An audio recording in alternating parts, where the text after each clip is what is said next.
ఈ దీపావళికి 3,00,000 ఇళ్లల్లో గృహప్రవేశం జరుగుతుంది. 2,200 కోట్ల రూపాయల ఖర్చు పెట్టాము. అండ్ వచ్చే మార్చి నాటికి మరో 3,00,000 ఇల్లు రెడీ అవుతూ ఉన్నాయి అని చెప్పి చంద్రబాబు నాయుడు గారు వ్యాఖ్యలు చేయడం, దాన్ని తెలుగుదేశం పార్టీ పత్రికలు, టీవీ ఛానళ్ళు విస్తృతంగా ప్రచారం చేయడాన్ని మనం చూస్తూ ఉన్నాం. సరే, 3,00,000 ఇళ్లలో గృహప్రవేశం జరుగుతుంది, మరో 3,00,000 ఇల్లు అనేటివి మార్చి వరకు రెడీ కాబోతున్నాయి, అవిగానే గృహప్రవేశాలు జరుగుతాయి అన్నది చంద్రబాబు నాయుడు గారి పాయింట్. మంచిదే, పేదలకు ఇల్లు ఇస్తే సంతోషమే. కానీ చంద్రబాబు నాయుడు గారు కానీ వాళ్ళ పత్రికలు, టీవీ ఛానళ్ళు కానీ చెప్పాల్సిన పాయింట్ ఏంటి, క్లియర్ చేయాల్సినటువంటి అంశం ఏంటి అంటే, మీరు ఎప్పుడు భూ సమీకరణ చేశారు? పేదలకు ఇల్లు ఇవ్వాలి అంటే భూమి కావాలి కదా, ఎప్పుడు భూ సమీకరణ చేశారు? ఎప్పుడు స్థలాలు కేటాయించారు? ఏ ప్రాతిపదికన స్థలాలు కేటాయించారు? ఏ ప్రాతిపదికన స్థలాలు కేటాయించారు? ఎన్ని సెంట్లు ఇచ్చారు? ఎప్పుడు బడ్జెట్ కేటాయించారు? అన్ని వేల కోట్లు ఎక్కడి నుంచి ఖర్చు పెట్టారు?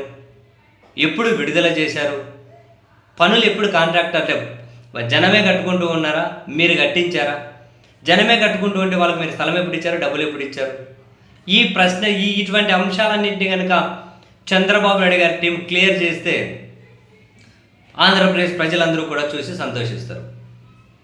ఇటువంటి అంశాలను చంద్రబాబు నాయుడు గారితో సహా వాళ్ళ టీం ఎవ్వరూ కూడా క్లియర్ చేయలేరు. ఎందుకని?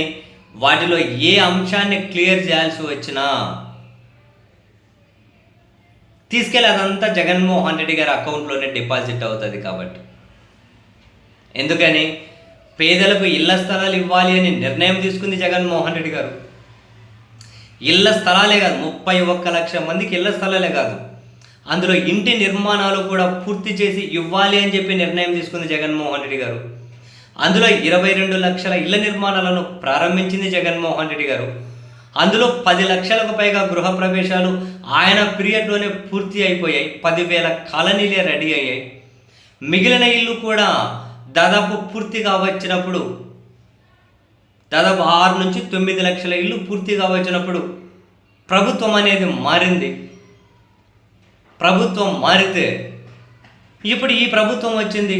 ఆ పూర్తి చేసిన ఇల్లు ఏవైతే ఉంటాయో జగన్మోహన్ రెడ్డి గారి పీరియడ్లో, ఆ ఇళ్లలో ఇప్పుడు వీళ్ళు గృహప్రవేశాలు చేయబోతూ ఉన్నారు. అంటే స్థలం ఇచ్చింది జగన్, నిర్మాణాలు మొదలెట్టింది ఆయన, దాదాపు ఫినిష్ చేసింది అప్పుడు, కానీ అకౌంట్ మాత్రం ఎవరి క్రెడిట్లో వేసుకుంటున్నారు? ఎలా ఇంత కాన్ఫిడెంట్గా చూడండి. ముఖ్యమంత్రి గారేమో మాట్లాడతారు, వాళ్ళ పత్రికలేమో బ్యానర్ హెడ్డింగ్లు పెడతాయి.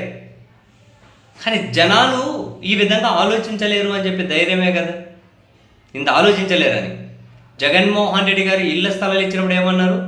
ఏం బాత్రూమ్ కట్టుకుంటారా, అక్కడ బాత్రూమ్ కట్టుకోవడానికి కూడా రాదన్నారు. మరికొందరు ఏమన్నారు? సమాధి కట్టుకోవడానికి కూడా రాదు అన్నారు. మరి ఇప్పుడు ఈ ప్రభుత్వం చెబుతుందా? ఇప్పుడు 3 లక్షల ఇల్లు ప్రారంభోత్సవం చేయబోతున్నారు దీపావళికి అన్నారు కదా, ఆ ఇంటి విస్తీర్ణం ఎంత? జగన్మోహన్ రెడ్డి గారు ఇచ్చినంతేనా? మీరేమన్నా కనుక ఈ 5 సెంట్లు 10 సెంట్లు వాళ్ళకి ఏమైనా ఎక్స్ట్రా ఇచ్చారా? పోనీ దీన్నన్నా క్లియర్ చేస్తారా? పేదలకు ఇళ్ల స్థలాలు ఇచ్చి ఇళ్ల నిర్మాణాలు చేపట్టి కొన్ని లక్షల కోట్ల ఆస్తిని జగన్మోహన్ రెడ్డి గారు క్రియేట్ చేశారు వాళ్ళ పేరు మీద.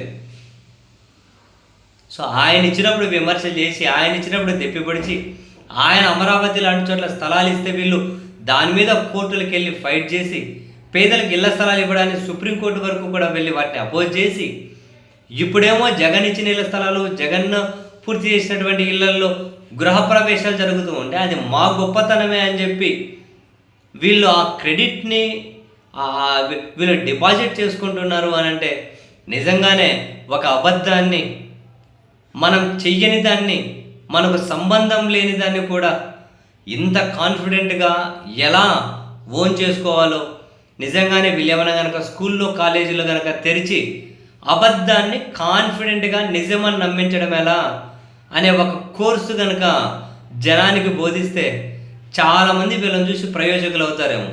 ఎందుకంటే అబద్ధాన్ని కూడా ఇంత కాన్ఫిడెంట్గా, నిజంగా వీళ్ళకి సంబంధం లేని దాన్ని కూడా ఇంత కాన్ఫిడెంట్గా, బాబోయ్ ఇది మామూలు ఆర్ట్ కదబ్బా, కొందరు ఆర్టిస్టులకే సాధ్యమవుతాయి ఇవన్నీ కూడా.